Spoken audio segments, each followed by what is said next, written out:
Howdy peeps and non-peeps, stand folk into the void again. And I have figurative egg on my face because this was not supposed to be three-parter. But I got a notification between the last pause of the filming and now. And so, and I accidentally went to that app and it cut the recording again. So, I gotta start with a third part. Sorry again. Over here is a standing pond of water. This is likely one of the reasons they don't work after it's been raining. That, and there's probably not a whole lot of supply or demand for rocks when it's wet. And over here is where they've been blasting lately.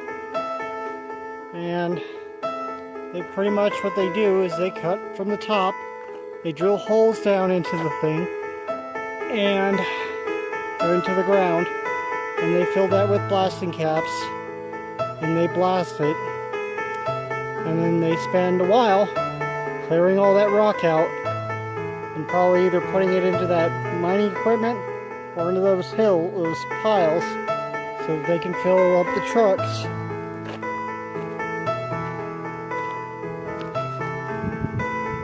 Okay, one last look into the mine before I go further up this hill. There's not a whole lot further to go, but that's pretty much what we've got here.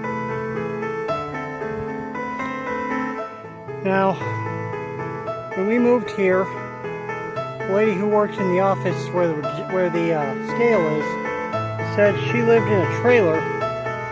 I don't know if it was one of these trailers or if that trailer has been moved off. She said it was on the site where our house is now. And we have kind of some evidence of that. You know, we have some old footings and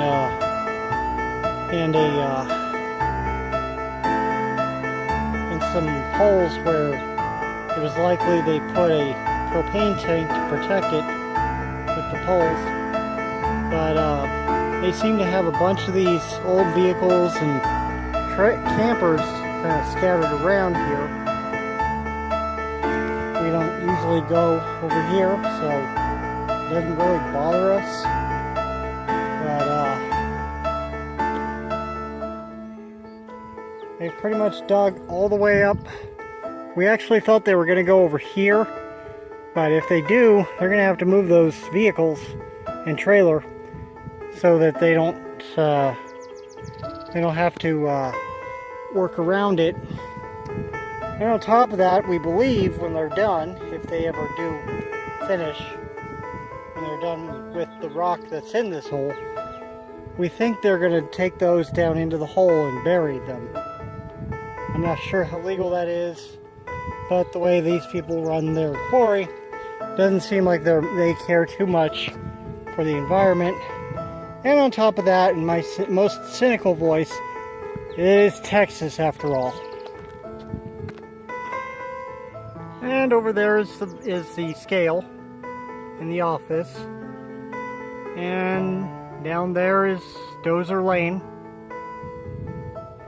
Along the right side, they have some trailers. They used to store various tools and whatnot.